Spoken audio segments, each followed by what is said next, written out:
তুমি তো মালিকুল কাদির,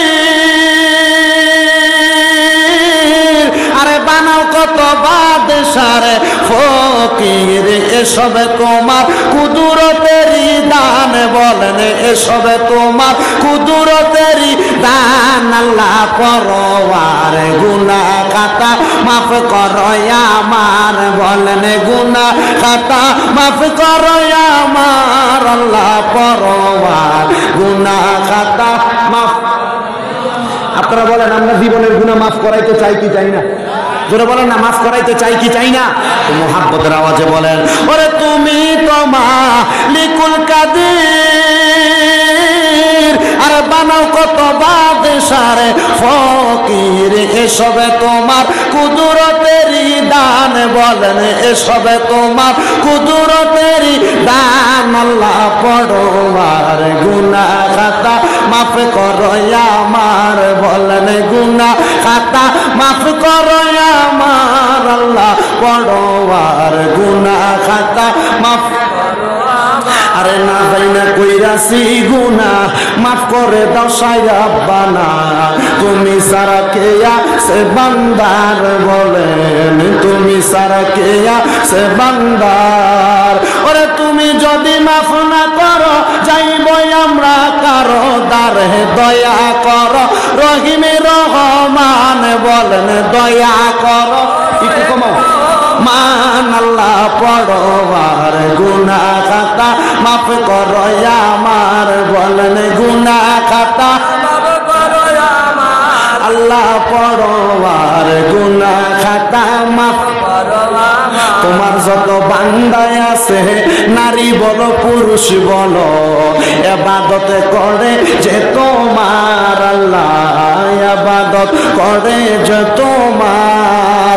নারী পুরুষ বান্দা যত তুমি আল্লাহ ক্ষমা করো, নারী পুরুষ বান্দা যত তুমি আল্লাহ ক্ষমা করো। তুমি সারা নাই কে গো বান্দার, বলেন তুমি সারা নাই কে গো বান্দার। আল্লাহ পরওয়ার গুনাহ খাতা মাফ করো আমার, বলেন গুনাহ খাতা একটু বন্ধ করো, একটু বন্ধ। আল্লাহ পরওয়ার গুনাহ খাতা মাফ করো আমার। তাইলে বাবাজিরা বন্ধুরা, আমাদের জীবনে অনেক গুনাহ, এই গুনাহগুলা মাফ করার মালিক হইল আল্লাহ। কথা বলেন ঠিক না বেঠে?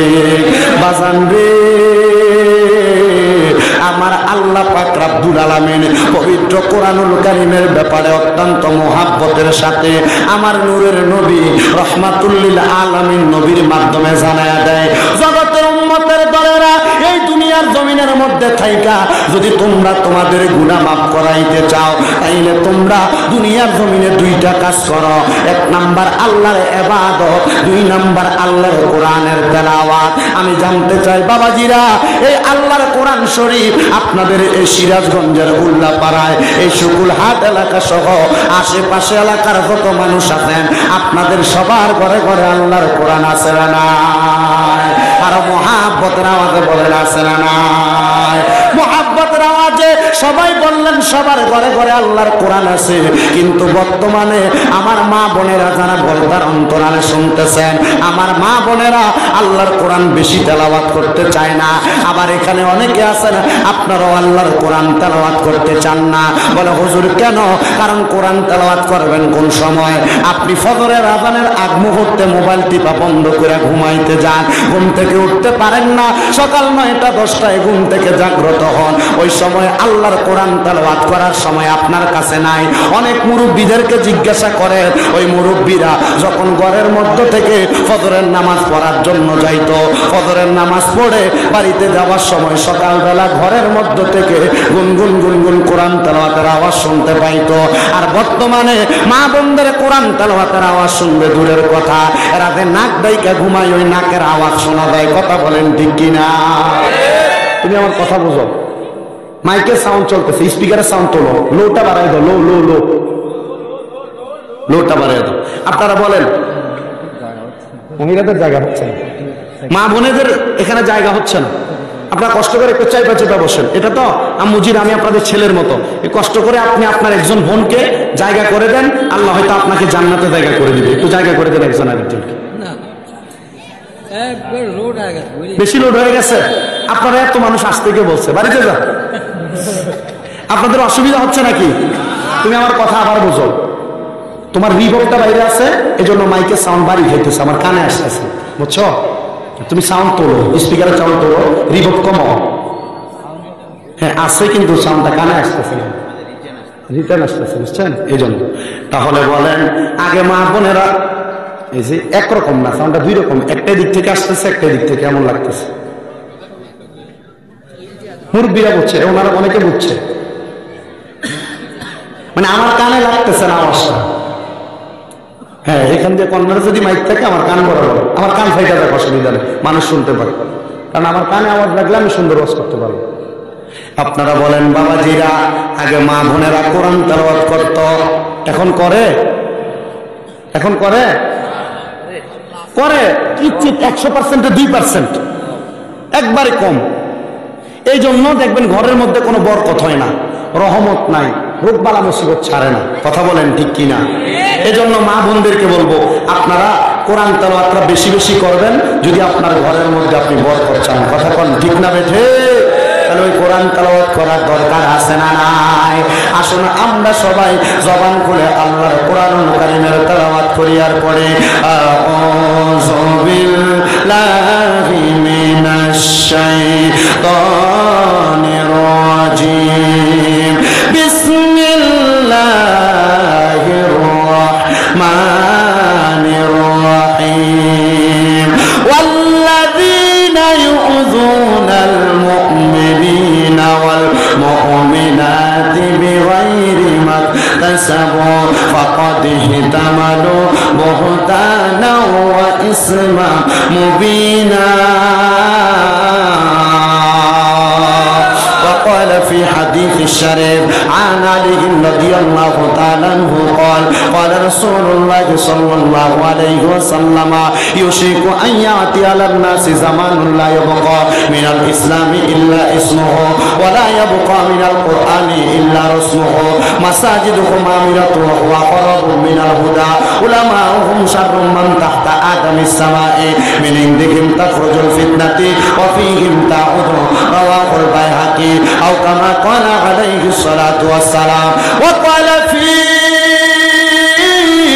شان حبيبه ومحبوبه ومعشوقه مخبرا مبشرا وآمرا إن الله وملائكته يصلون على النبي يا أيها الذين آمنوا صلوا عليه وسلموا تسليما.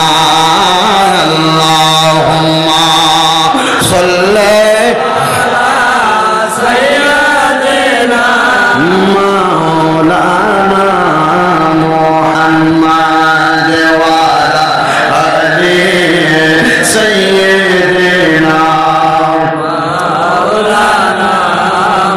পাথরে কালিমা পড়ে আমার দয়াল নবীর পরশে উস্তনে হান্নানা কান্দে মায়ার নবী বিরহে। নবীজির আঙ্গুলের ইশারায় চন্দ্র দুই ভাগ হয়ে যায়, ওই নবীজি কান্দেন শুয়ে সোনার মদিনায়। আল্লাহুম্মা সাল্লি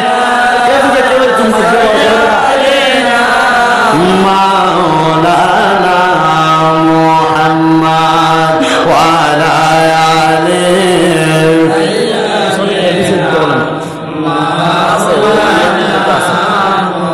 নবীজি আপনার ভালোবাসায় জীবনের গোনা ঝরে যায়, নবীজি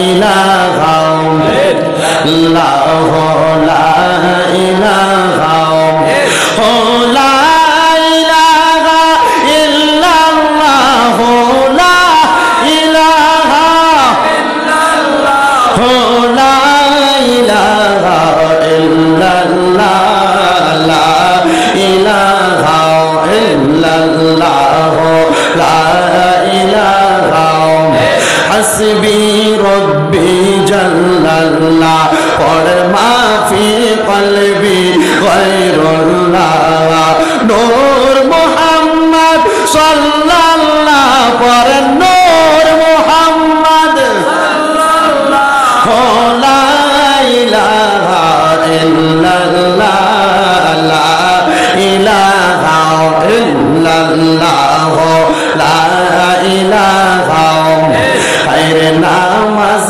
রোজা চাই রহনা কেহ মা বাবার খেদমত চাই রহনা বলেন নামাজ রোজা চাই রহনা কেহ মা বাবার খেদমত চাই রহনা আমার নবীর দরদ বইল না আমার নবীর দরদ বইল না আমার নবীও তোমায় ভুলবে না লা ইলাহা ইল্লাল্লাহ লা ইলাহা হায়রে আল্লাহ ছাড়া মাবুদ নাই আমার নবীজি ছাড়া ও পাইনা ওই নবীকে পাইতে হইলে ওই নবীকে ইলে আল্লাহর দয়া চালাই লা ইলাহা ইল্লাল্লাহ লা ইলাহা হায়রে আমরার মনের বেদনা মন রে বুঝাইলে মন বোঝে না মনটা যাইতে চাই সোনার মদিনা বলেন যাইতে চাই সোনার মদিনা শুকুরহাটের মানুষ মদিনা যাইতে চাই কি চাই না কারা কারা যাইতে চাই দুই হাত সোজা করে আল্লাহকে দেখাই না রে তাকবীর আওয়াজ হয় না মদিনা যাইতে হলে আরো জবল আওয়াজ দিতে হবে এটা তো উল্লাপাড়া বাজারও পার হবে না না রে তাকবীর না রে রিসালাত না রে রিসালাত জোরে বলেন মারহাবা তাইলে মদিনা যাইতে চাই কি চাই না জবান খুলে জোরে জোরে পড়েন অনেক দূরে মদিনা আমরা কেমনে যাব জানি না দয়াল আল্লাহ দয়া করেন দয়া দয়া করেন নসিব করেন মদিনা লা ইলাহা ইল্লাল্লাহ লা ইলাহা লা ইলাহা ইল্লাল্লাহ মুহাম্মাদুর রাসূলুল্লাহ সাল্লাল্লাহু আলাইহি ওয়াসাল্লাম একটা জবানও কেউ বন্ধ রাখবেন না জবানটা ছেড়ে দিয়ে উচ্চ কণ্ঠে জোরে জোরে পড়েন আলহামদুলিল্লাহ আমার সিরাজগঞ্জ জেলার অন্তর্গত উল্লাপাড়া থানাধীন এই শুকুলহাটে জলসার মাহফিলের ভাই বাবাজিরা বন্ধুরা গো ও পর্দার অন্তরালের মা বোনেরা যারা যারা মাইকের আওয়াজ শুনতেছেন আপনার এই জান্নাতের বাগানে আসার কারণ আপনাদেরকে কেউ টাকা দিয়া ভাড়া কইরাই না বসাই নাই বসাইছে আপনাদেরকে কেউ খাবারের লোভ দেখে আইনা বসাই নাই তবুও আসার সময় দেখলাম আপনাদের জন্য কয়েক ব্যাগ তাবারুক রেডি করা হয়েছে ও মুসলমান আপনাদের এই মাহফিলে আসার উদ্দেশ্য হইল একটা বলে হুজুর উদ্দেশ্য কোনটা আমরা জীবনে অনেক গুনাহ করেছি লুকায়া লুকায়া গুনাহ করেছি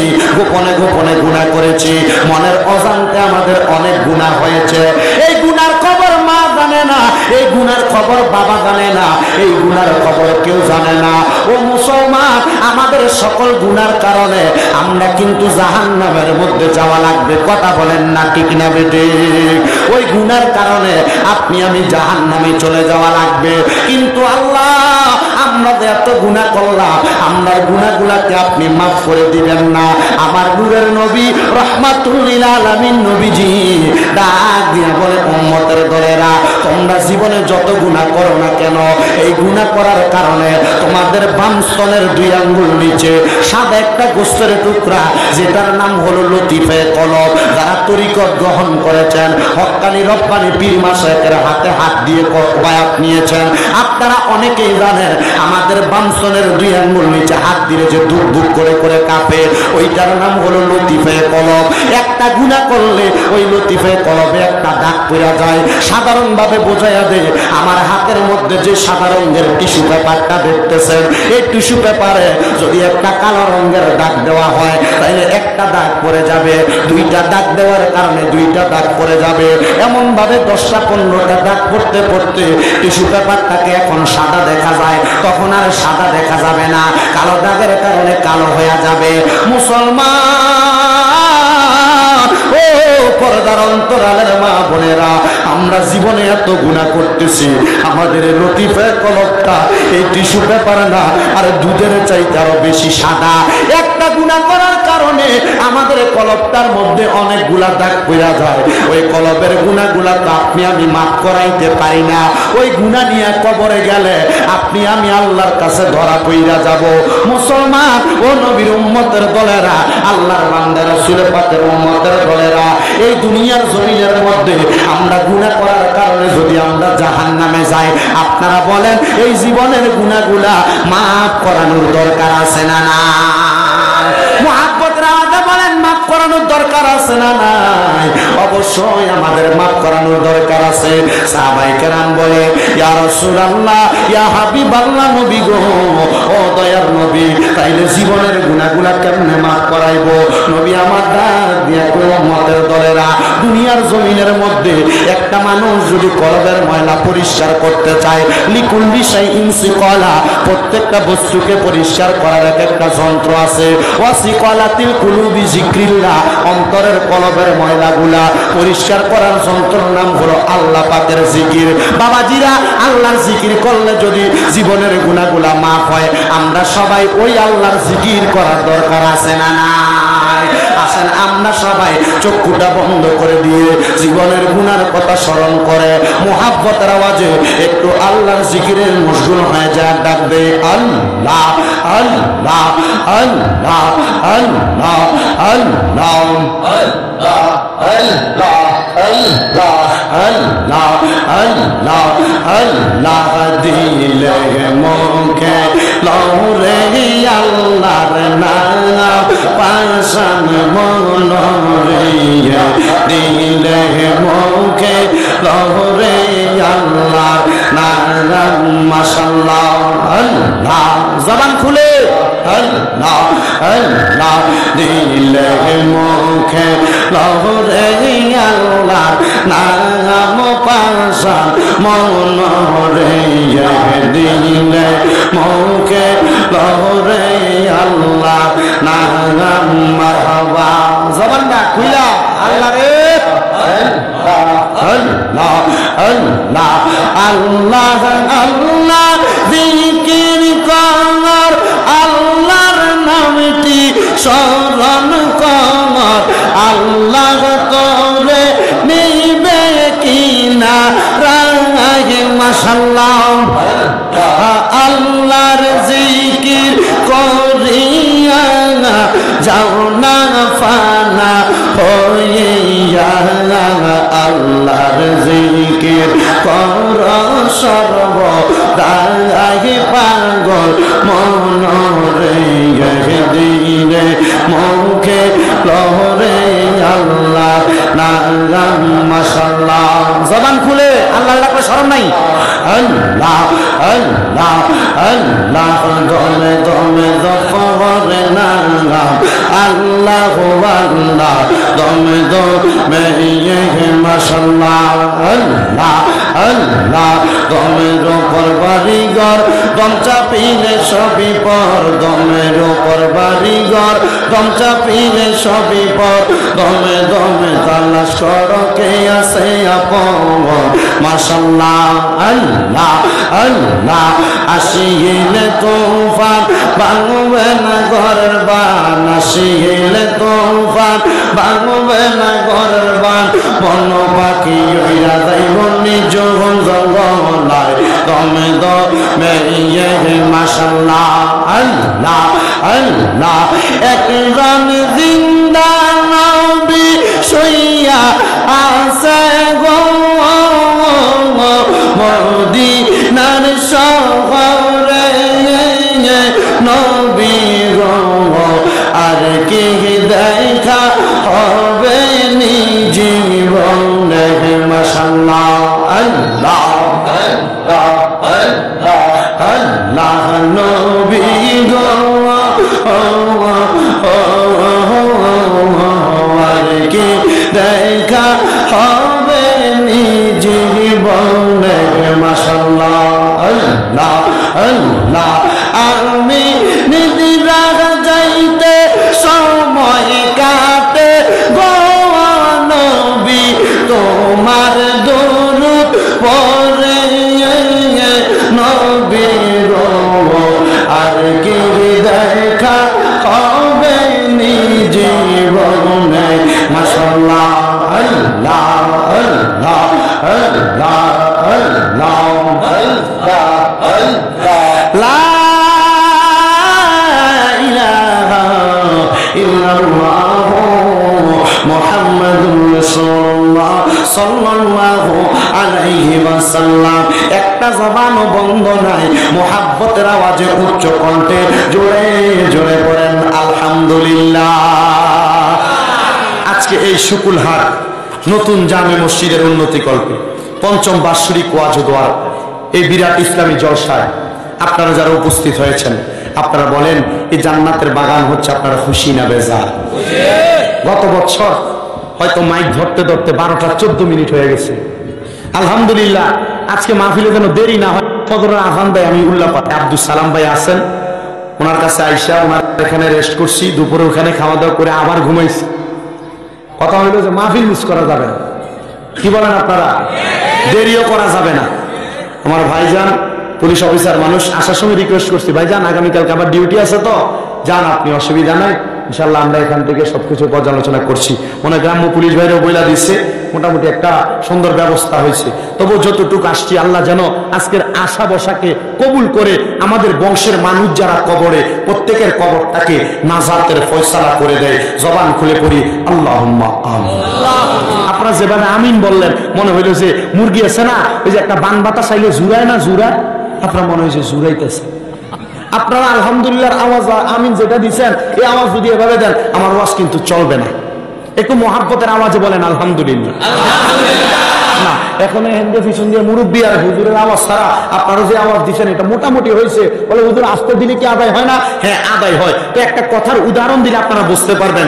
এক ব্যক্তি ভিক্ষা করার জন্য এক ভাঙা টিনের ঘরের সামনে যা বলতেছে আল্লাহর রাস্তায় আমার একটু ভিক্ষা দেন। তো টিনের ঘরের মালিক বাইরে হয়ে আইসা ভিক্ষুকের 5 টাকা ভিক্ষা দিচ্ছে। কত দিছে?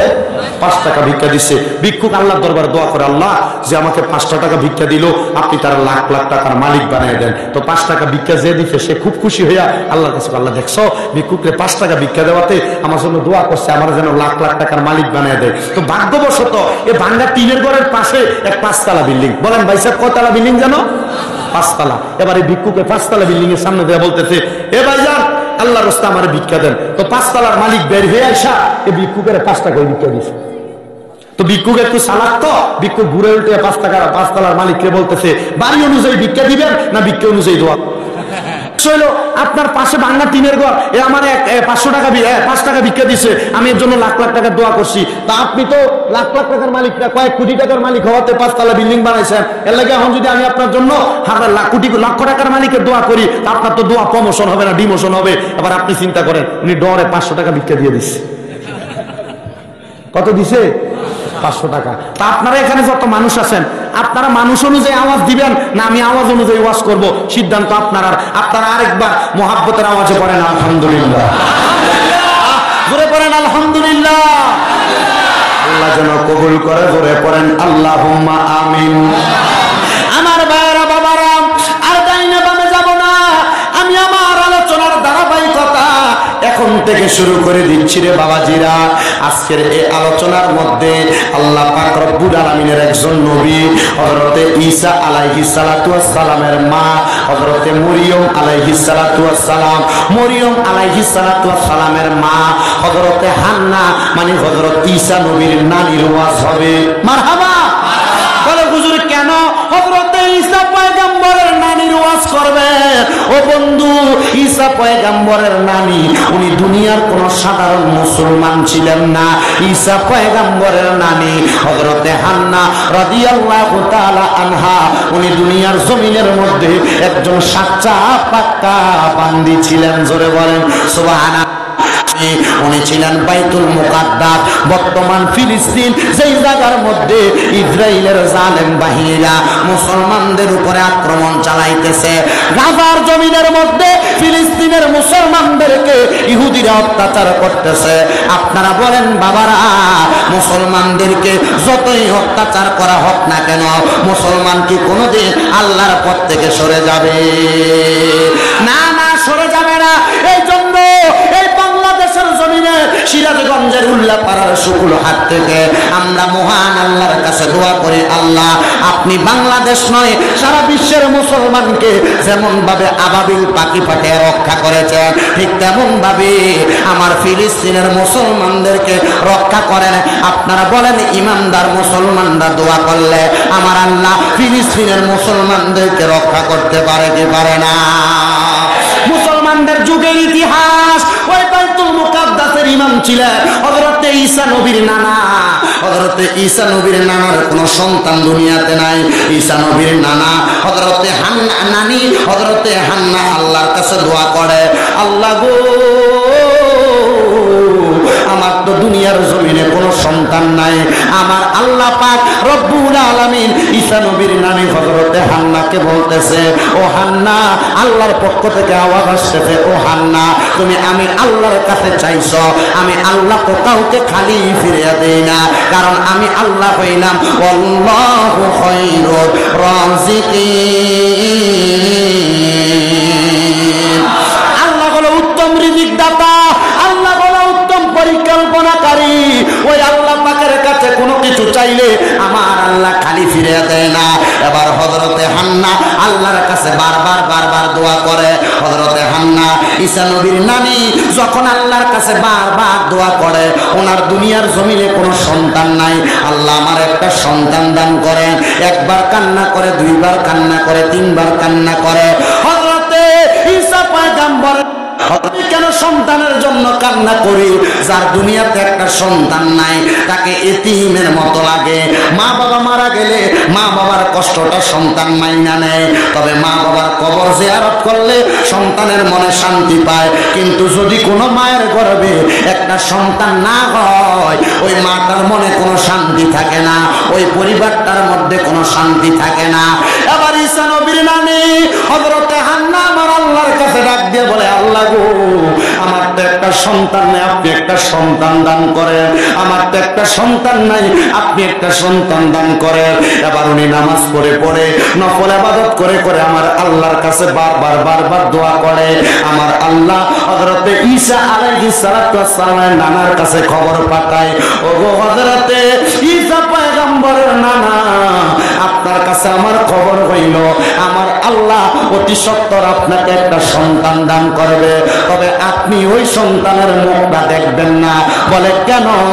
কারণ আমার আল্লাহ চাইছে এই জন্য আপনি সেই সন্তানের মুখ দেখবেন না। আমার মুসলমান ইমানদারের দল শুকুরহাট নতুন জামে মসজিদের এই বিরাট ইসলামী জলসার ভাইয়েরা, বাবারা, বন্ধুরা, পর্দার অন্তরালের মা বোনেরা, এবার হযরতে হান্না লক্ষ্য করে দেখলেন ওনার সন্তান দুনিয়াতে আগমন করার আগে ওনার স্বামী দুনিয়া থেকে ইন্তেকাল করে চলে গেলেন।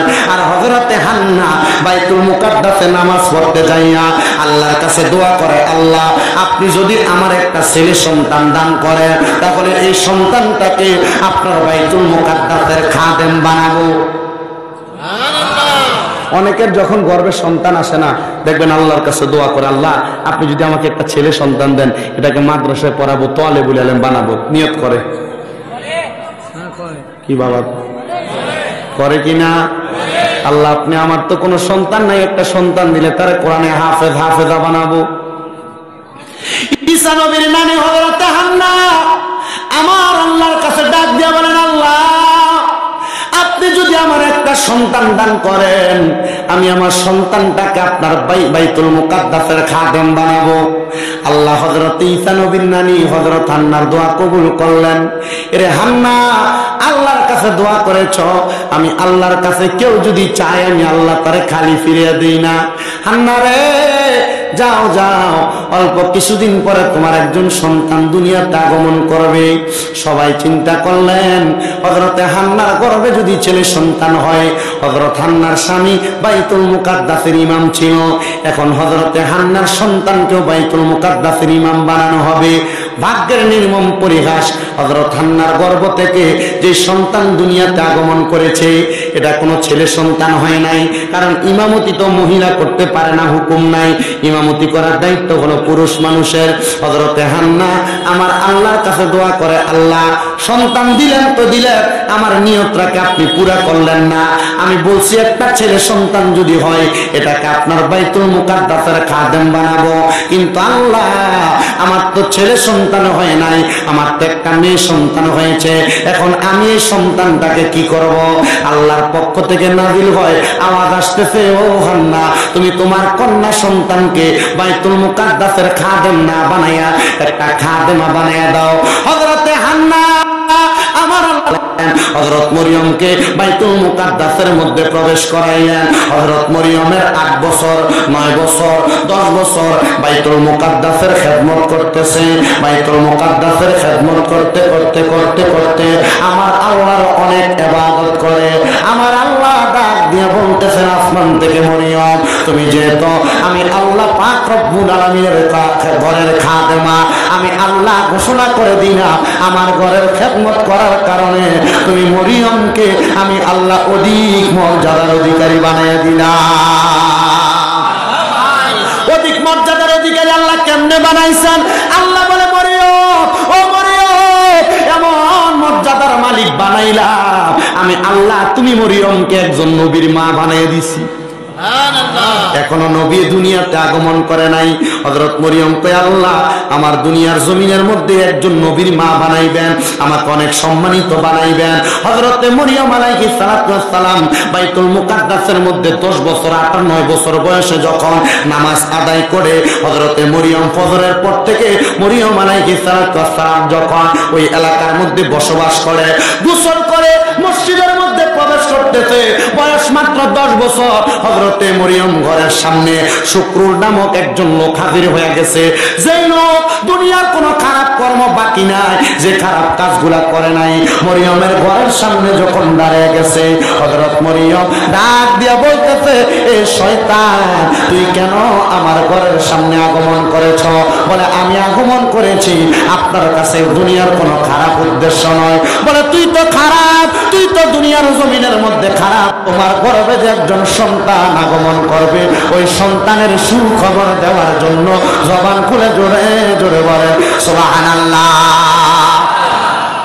হযরত মরিয়ম বলে, আল্লাহ সুখবর দিবেন, আমার বয়স মাত্র 10 বছর, আমার তো বিবাহ হয় নাই, তাই আমার সন্তান আসবে কোথা থেকে? আপনারা বলেন, আল্লাহ চাইলে বাবা ছাড়া সন্তান দুনিয়াতে দিতে পারে কিনা? বলেন, পারে কিনা? আল্লাহ চাইলে শুকনো জায়গার মধ্যে অধিক ফসল দিতে পারে কিনা? আল্লাহ চাইলে দুনিয়ার গরিব মানুষকে অটোমেটিকলি অল্প দিনে বড় লোক বানাইতে পারে কিনা? হযরত মরিয়ম বলে আল্লাহ, ও আল্লাহ, আমার তো বিয়ে হয় নাই, আপনি আমার গর্ভে যদি সন্তান দান করেন, আল্লাহ আমি এই সন্তানের বাবার পিতৃ পরিচয় কি দিব? আমার আল্লাহ বলে মরিয়ম, ওই আয়াতের কথা ভুলে গেছো? বলে কোন আয়াত? ইন্নাল্লাহা মা'আস সাবিরিন।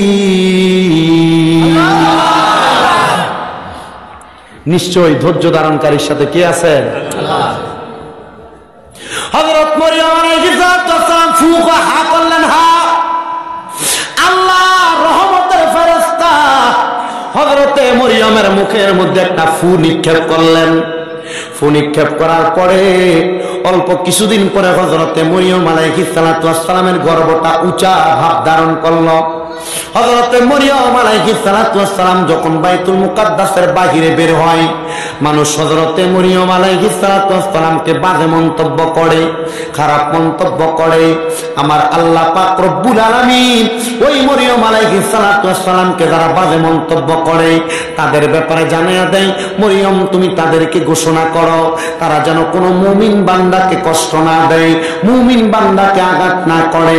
এই ব্যাপারে আমার আল্লাহ কোরআনুল কারীমে বলে, ওয়াল্লাযীনা ইউযুনাল মুমিনিনা ওয়াল মুমিনাতি বিগাইরি মাকতাসাবু ফাকাদ ইহতামালু বুহতানা ওয়া ইসমান মুবিনা।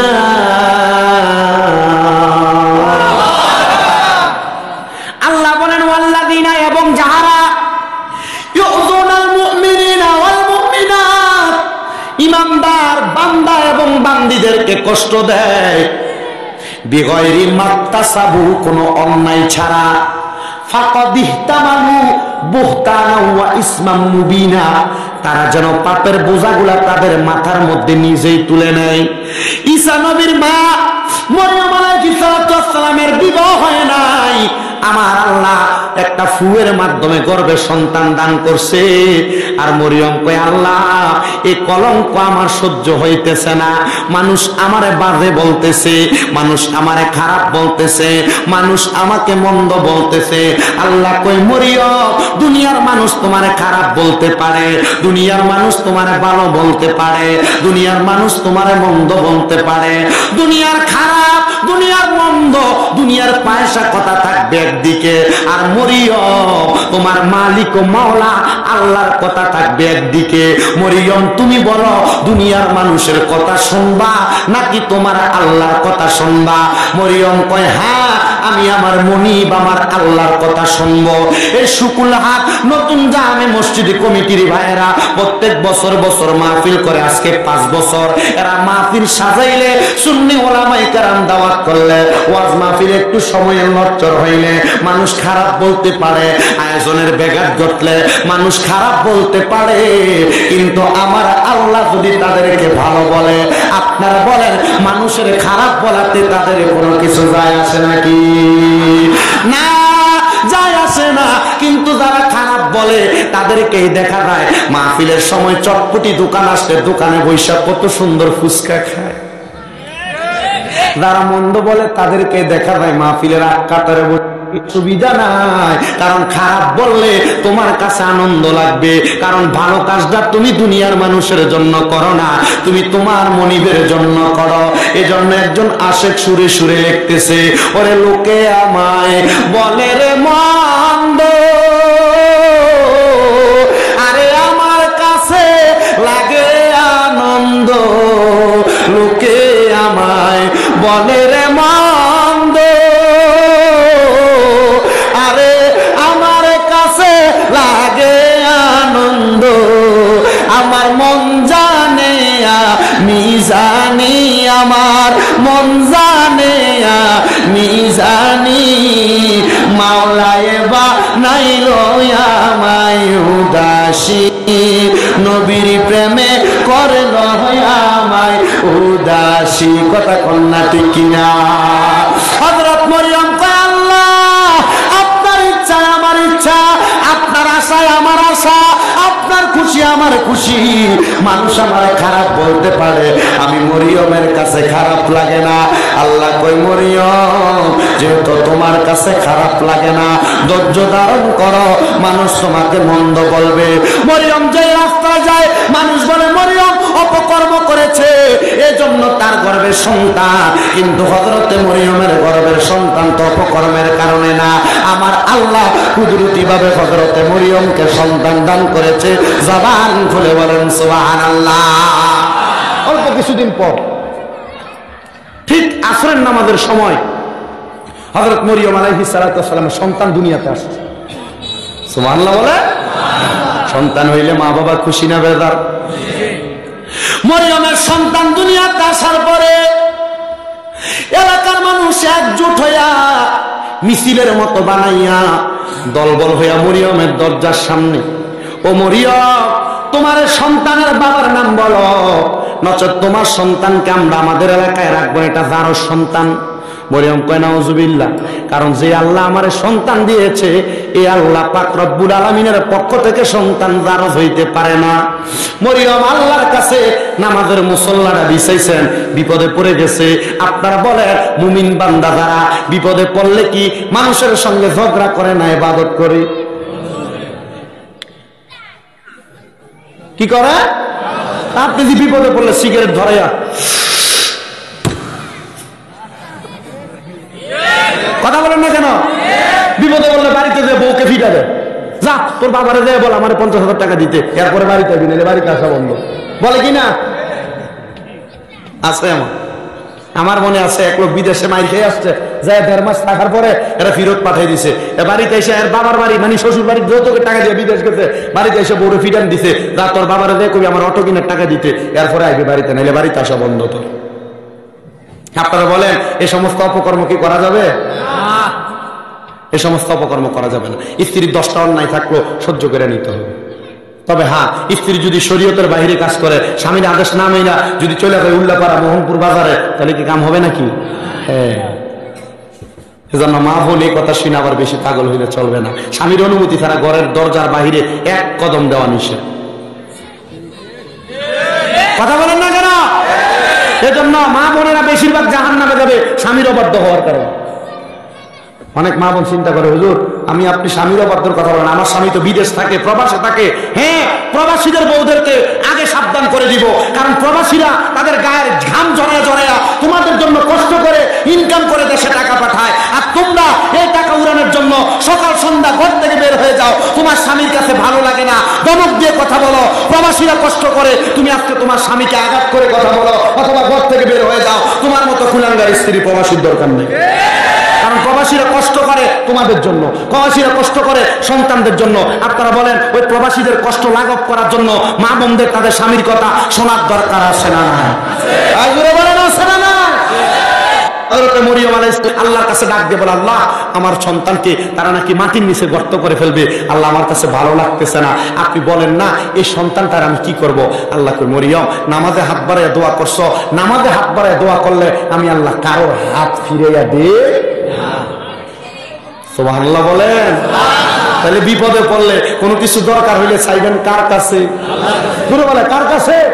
বলে হুজুর হ্যাঁ আল্লাহর কাছে চাইবেন, তবে হ্যাঁ অবতাগু ইলাইহিল ওসিলার খাতিরে কোন নবীর উসিলা দিয়া দোয়া করেন, আল্লাহ ওই নবীর উসিলা আপনি দোয়া কবুল করেন, আল্লাহ ওই আল্লাহর হক বান্দার উসিলা আপনি দোয়া কবুল করেন। আপনারা বলেন আল্লাহ এবং আল্লাহ রাসূলের প্রিয় বান্দা উম্মত যারা, এদের উসিলা দিয়ে দোয়া করলে আল্লাহ দোয়া কবুল করতে পারে কি পারে না? এই জোরে বলেন পারে কি পারে না? মরিয়ম দোয়া করেছেন, আল্লাহ আপনি আমার দোয়াটা কবুল করেন। আল্লাহ বলে মরিয়ম ধৈর্য ধারণ করো। সবাই আসছে মরিয়ম আলাইহিস সালামের সন্তান হযরত ঈসা পয়গম্বরকে নিয়ে মাটির নিচে গর্ত করে ফেলবে, গর্তের মধ্যে খুঁড়ে ফেলবে। আর এমন টাইমে ছোট বাচ্চা জন্মগ্রহণ করেছে, এখনো 10 ঘন্টাও হয় নাই। ওই বাচ্চাকে যখন হাত দিয়ে ধরবে, ওই ছোট্ট বাচ্চা বলতেছে আমি দুনিয়ার কোন জারার সন্তান নই, আমি আমার আল্লাহর পক্ষ থেকে রহমতের ফেরেশতার ফুয়ের মাধ্যমে আমার মায়ের গর্ভের মধ্যে আসছি। বলেন সুবহানাল্লাহ। আমার নাম ঈসা রুহুল্লাহ। কি রুহুল্লাহ? মানে ফু দিয়ে আমারে বানাইছে। আমি কারোর থেকে জন্মগ্রহণ করি নাই, কাউকে জন্ম দিই নাই। জবান খুলে জোরে জোরে বলেন মারহাবা। মানুষ হযরত ঈসা পয়গম্বর সন্তান বলে বলে যখন ডাক দেয়, হযরত মরিয়ম কয় আল্লাহ আমি তো জানি আপনি কারোর থেকে জন্ম নেন নাই, আপনি কাউকে জন্ম দেন নাই। আল্লাহ গো, আমার এই সন্তানকে মানুষ মারার জন্য আক্রমণ করে, আমি কি করব আমি বুঝতে পারি না। আর আমার আল্লাহ বলে ও মরিয়ম আমি আদেশ করলাম তোমার এলাকার সর্বশেষ প্রান্তে পাহাড়ের গুহার মধ্যে নিয়ে তোমার সন্তান হযরত ঈসা নবীকে রেখে এসো। হযরত মরিয়ম আলাইহিস সালাতু ওয়াস সালাম হযরত ঈসা নবীকে হাতের মধ্যে কোলের মধ্যে করে নিয়ে গভীর জঙ্গলের মধ্যে দিয়া পাহাড়ের গুহার মধ্যে রেখে চলে আসছে। আর আমার আল্লাহ রব্বুল আলামিনের কাছে ডাক দিয়ে বলে আল্লাহ একদিনও সন্তান হয় নাই, জন্মগ্রহণ করেছে যে, কিন্তু আমার সন্তানকে আমি একা একাই জায়গার মধ্যে রেখে যাচ্ছি, আমার ভালো লাগে না। ও আল্লাহ আমি আমার সন্তানকে বড় ভালোবাসি, যাদের সন্তান নাই তাদের মনের কষ্টটা কেউ বুঝে না। হযরত মরিয়ম কয় আল্লাহ অনেক বছর পরে আমার একটা সন্তান দান করার পরে এখন সন্তানটা একা একা গুহার মধ্যে পড়ে থাকবে, আমার কাছে ভালো লাগে না। ও আল্লাহ আপনি আমার সন্তানের কি খাবারের ব্যবস্থা করবেন না? আর আমার আল্লাহ ডাক দিয়ে বলে মরিয়ম আমি আল্লাহ তোমার সন্তানের খাবারের ব্যবস্থা করে দিলাম। বলে হুজুর হযরত ঈসা পয়গম্বরকে সকালবেলা রেখে আসতেন আর রাত্রবেলা যায় মা খাবার খাওয়াইতেন, সকাল থেকে সন্ধ্যা পর্যন্ত রাত্র পর্যন্ত ঈসা নবীর পেটের ক্ষুধা লাগতো না। আমার আল্লাহর পক্ষ থেকে ডাক দিয়া বলতেছে হ্যাঁ হ্যাঁ ক্ষুধা লাগতো। হযরত ঈসা নবীর শাহাদাত আঙ্গুলের মধ্যে আমার আল্লাহ জান্নাতি দুধের নহর বসায় দিয়েছে। কোথায় দুধের নহর? শাহাদাত আঙ্গুলে। আপনারা বলেন আল্লাহর পক্ষ থেকে অথবা আল্লাহর বান্দা যদি আল্লাহর হয়ে যায়, এই বান্দার রিজিকের ব্যবস্থা অভাব অনটন দূর করার দায়িত্ব কার? জোরে বলেন না কার? তাইলে বাবাজিরা বন্ধুরা ওই আমার আল্লাহ পাক রব্বুল আলামিনের খুশির জন্য মহান মদিনার কামলিওয়ালা দয়াল নবীর উপরে মুহাব্বতের আওয়াজে আরেকবার দরুদ শরীফ পড়ে আল্লাহুম্মা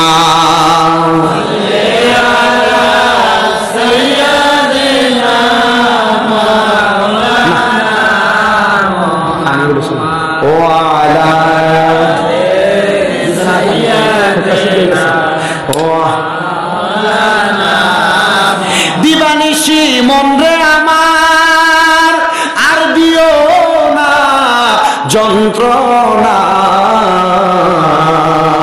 ধনে যদি হইতাম ধনী যাইতাম সোনার মদিনা। আল্লাহুম্মা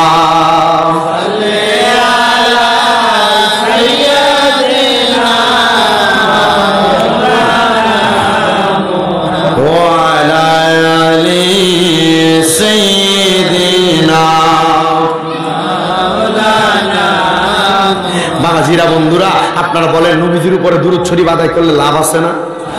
হ্যাঁ বলেন না, লাভ আছে না? মা বোন যারা আপনারা বেশি বেশি দুরূদ শরীফ পড়বেন, অনেকের সংসারের অভাব যায় না, অনটন যায় না, রোগ বালা মুসিবত ছাড়ে না, দুরূদ শরীফ পড়লে অভাব দূর হয়ে যায়। বলেন না সুবহানাল্লাহ। নবীজি বলছে আমি নবীর কোন উম্মত দুনিয়াতে আমি নবীর প্রতি যত বেশি দুরূদ শরীফ পড়বে জান্নাতের মধ্যে সে আমার তত কাছাকাছি থাকবে। জান্নাতে কোথায় থাকবে? কাছে থাকবে। একটা হাদিসে কুদসি শোনা দেয় দুরূদ শরীফের ব্যাপারে। নবী রাহমাতুল্লিল আলামিন নবী বলেন কাল হাসরের ময়দানে আমার উম্মতেরা অনেক উম্মত জান্নাতে যাবে, অনেক উম্মত জাহান্নামে যাবে, কিন্তু আমি নবীজি আমার একটা উম্মত যদি জাহান্নামে থাকে আমি নবী তাকে উদ্ধার করে জান্নাতে যাবে।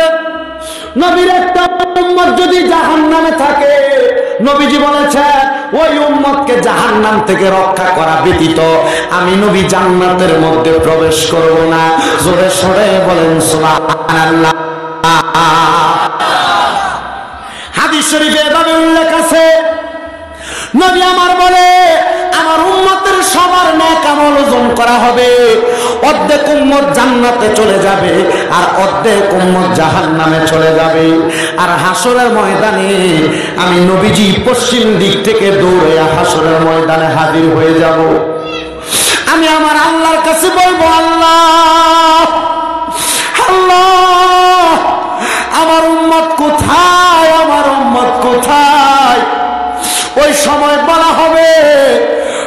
অর্ধেক উম্মত জান্নাতে চলে গেছে, নবী আপনার আরো অর্ধেক উম্মত হাসরের ময়দানের জাহান্নামের দরজার মধ্যে দাঁড়িয়ে আছে। নবী আমার বলবে জান্নাতীরা জান্নাতে চলে যায়, কিন্তু যারা জাহান্নামে যাবে আমি নবী একবার তাদেরকে দেখতে চাই।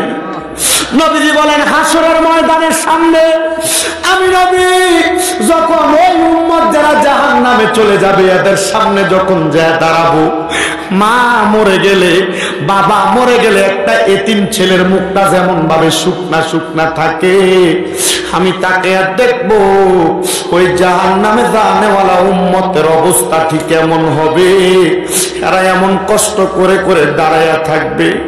নবী আমার ডাক দিয়া বলে আমি যখন এমন অবস্থা দেখবো আমি নবীজি আল্লাহর কাছে ফরিয়াদ করব, আল্লাহ আমার অর্ধেক উম্মত তো জান্নাতে গেছে, কিন্তু এই অর্ধেক উম্মত যে জান্নাতে যাইতেছে না, আমি নবী তো সহ্য করতে পারবো না।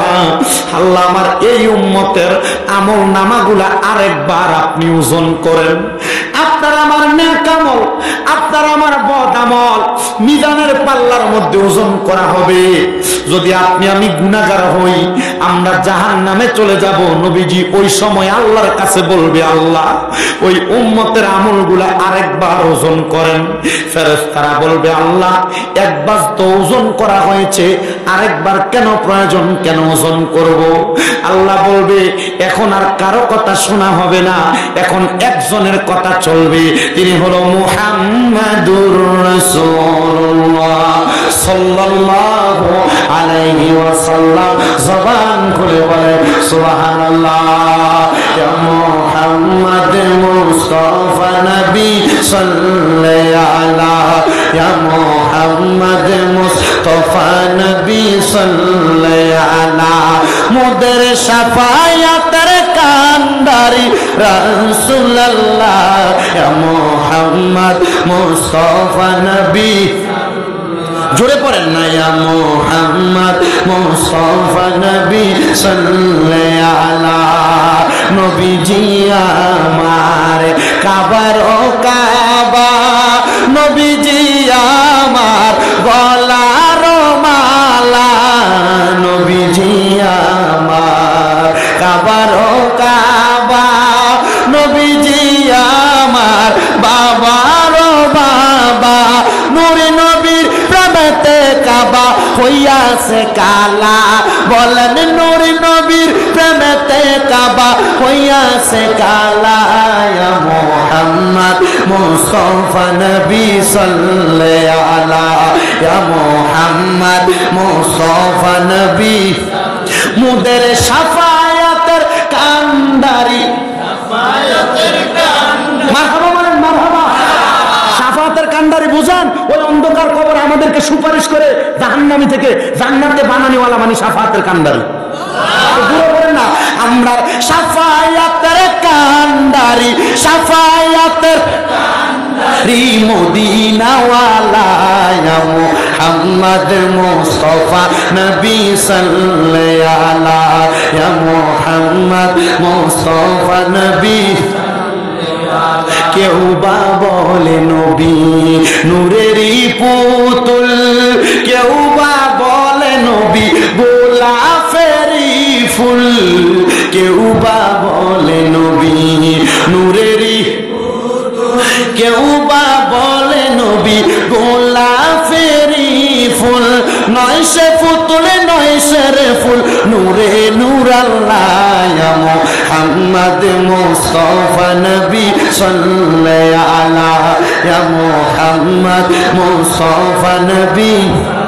আমরা রে শাফায়াতের কান্ডারি মদিনাওয়ালা, মোদের শাফায়াতের কান্ডারি মদিনাওয়ালা, ইয়া মুহাম্মদ মুস্তাফা নবী জাহান্নামে চলে গেছে, আরেকবার আপনি তাদের আমলনামাগুলা মাপ দেন।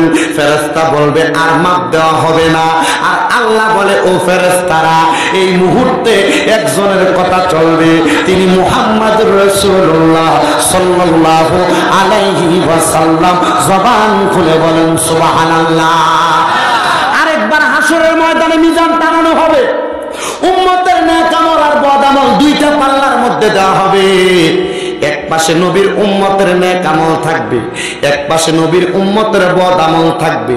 বদ আমলের পাল্লা হবে ভারী আর নেক আমলের পাল্লা হবে হালকা। নবীজি বলেন ওই সময় আমি হাসরের ময়দানে যখন উপস্থিত হব, আমি নবী উপস্থিত হইয়া নবীজির একটা আসকান মুবারক পাঞ্জাবি মুবারকের ভিতর থেকে নবী বলেন আমি একটা সাদা কাগজের টুকরা বের করব। ওই সময় কাগজের টুকরাটা উম্মতের নেক আমলের পাল্লায় দিয়ে দিব। নেক আমলের পাল্লায় কাগজের টুকরাটা দেওয়ার সাথে সাথে নেক আমল থাকবে হালকা, কিন্তু কাগজের টুকরাটা দেওয়ার সাথে সাথে ওই নেক আমল ভারী হয়ে যাবে। সাহাবায়ে কেরাম জিজ্ঞাসা করে ইয়া রাসূলুল্লাহ, আপনার কাছে জানতে চাই ওই কাগজের মধ্যে কি লেখা থাকবে? সুবহানাল্লাহ। ওই কাগজের মধ্যে কি লেখা থাকবে? নবীজি বলেন মাত্র আমি নবীর উপরে এক দুরূদ শরীফ লেখা। ইয়া রাসূলুল্লাহ, আমল নামার পাল্লা যদি ভারী হয়ে যায় মাত্র একবার দুরূদ শরীফ লেখা থাকার কারণে, তাহলে যদি আপনার উম্মত দুনিয়াতে আরো বেশি বেশি দুরূদ শরীফ আদায় করে, আপনি নবী বলেন না আপনার ওই উম্মত কেমন করে জান্নাতে থাকবে, কেমন করে কবরের মধ্যে থাকবে? নবী বলেন যে যত বেশি দুরূদ শরীফ পড়বে জান্নাতের মধ্যে সেই ব্যক্তি তত বেশি সুখে থাকবে। একজন সাহাবী আয়েশা বলে, ও মায়ার নবী, আপনি নবীর প্রতি আমি দিনের 3 ভাগের 1 ভাগ সময় দুরূদ শরীফ পড়ব। নবী বলে এর চাইতে বেশি পড়লে ভালো। ওই সাহাবী বলে নবীজি দিনটাকে 4 ভাগ করে 2 ভাগ দুরূদ শরীফ পড়ব, 2 ভাগ আমি কাজ করব। নবী বলে এর চাইতে বেশি হলে ভালো। ওই সাহাবী বলে নবীজি 4 ভাগের মধ্যে 3 ভাগ দুরূদ শরীফ পড়ব, 1 ভাগ আমার কর্মে কাটাইব। নবী বলে এর চাইতে বেশি হলে আরো ভালো। ওই সাহাবী বলে নবীজি তাহলে আমি আমার জীবনের সম্পূর্ণ সময় আপনি নবীর দুরূদ শরীফ পড়ে পড়ে কাটাবো। নবী বলে হুমা জান্নাতুকা, তুমি জান্নাতি, তুমি জান্নাতি, তুমি জান্নাতি। তাইলে জানতে চাই দুনিয়াতে দোকানদারি করতে করতে, অটো চালাইতে চালাইতে, রিক্সা চালাইতে চালাইতে, ভ্যান গাড়ি চালাইতে চালাইতে, কাজ করতে করতে সব সময় যদি আমরা নবীর উপরে দুরূদ শরীফ আদায় করি, আপনারা বলেন ওই দুরূদ শরীফের উসিলায় আমার আল্লাহ আমাদেরকে জান্নাত দিতে পারে কি পারে না? আরেকটা ফজিলত নবীজি বলছেন আমার উপরে আমার যে উম্মত একবার দুরূদ শরীফ পড়ে, কয়বার? একবার দুরূদ শরীফ পড়ে। নবীজি বলছেন ওই উম্মত একবার দুরূদ শরীফ পড়ার কারণে আমার আল্লাহ জান্নাতের মধ্যে তার জন্য একটা গাছ লাগায়। উল্লাপাড়া বাজারে আপনার একটা দোকান আছে, তাহলে আপনি উল্লাপাড়ায় যাইতেই হবে। উল্লাপাড়া বাজারে আপনার একটা দোকান আছে, তাহলে আপনি ওই বাজারের দোকানে যাওয়াই লাগবে, কারণ আপনি এটার মালিক। নবীজি বলছেন আমি নবীর উপরে যে একবার দুরূদ শরীফ পড়ে আল্লাহ তার জন্য জান্নাতে একটা গাছ লাগায়। তাইলে আপনার জান্নাতে একটা গাছ আছে, জান্নাতে আপনার মালিকানা আছে, জান্নাতে আপনাকে যাইতেই হবে, ঠিক না? তাহলে ওই দুরূদ কি বেশি পড়বেন না কম পড়বেন? আশিক বলে পড়ো দুরূদ নবী মুস্তাফাই গো সময় যায়, পড়ো দুরূদ নবী মুস্তাফাই, বলেন পড়ো দুরূদ নবী মুস্তাফাই গো সময় যায়, পড়ো দুরূদ নবী। একটি দুরূদ পড়িলে 10টি গুনাহ যায় ঝরে, 10টি নেকি হয় আমল নামায়।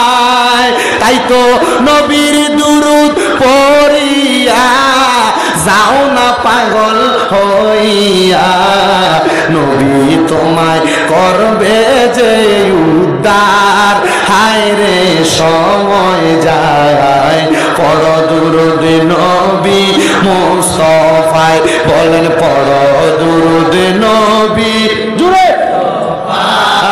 আয় গো সময় যায় পড় দুরুদ নবী পড়িয়া হযরত বিল্লাল নবীর প্রেমেতে হইয়া মাতাল শৈল কত মায়ার জালাতন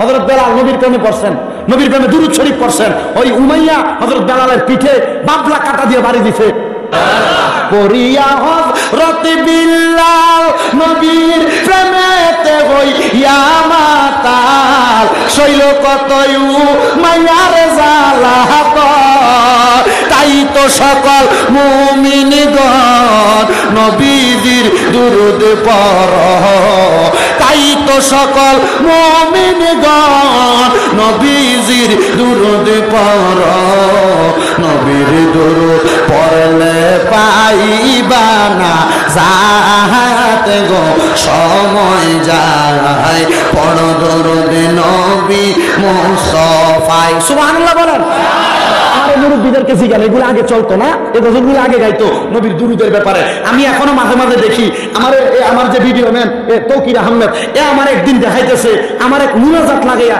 এক ভিক্ষুকে ভিক্ষা করতেছে কি ভিক্ষু কি করে ভিক্ষা করে আরেকবার আমার কল দিচ্ছে কোম্পানিগঞ্জ বাজার কুমিল্লা শহরের কোম্পানিগঞ্জ ওই বাজারের ভিতরে আমার এই গজল লাগাইয়া এক ভিক্ষুকে ভিক্ষা করতেছে তা আমারে যখন মানে আমার শুভাকাঙ্ক্ষী ভিডিও কলে লাগাইয়া বলতেছে ভিক্ষুকের অন্ধ মানুষ তো এ ভাই আপনি এটা কার গজল লাগাইছেন ওইটা শামীম দাদা তো আপনি একটু শামীম দাদার লোক কথা কইবেন আমার ভিডিও কলে অন্ধ মানুষ তো ভিডিও কলে কয় সালাম আলাইকুম শামীম দাদা ভাই আমি আপনার ওয়াজ শুনি আমি কে আরে ওয়াজ শুনলে চলবে না ভিক্ষা করো যে কামাই কত তো ভাই আমার দৈনিক 3000 কামাই কত কামাই দৈনিক 3000 30 দিনে কত 90,000 আপনি 90,000 ব্যবসা করে কামাই করেন ভিক্ষুক ভিক্ষা করে ওয়াজ লাগে গজল লাগে কামাই করে এই জন্য দেখছেন নবীর দুরূদ পড়লে লাভ আছে না নাই আর বলেন লাভ আছে না না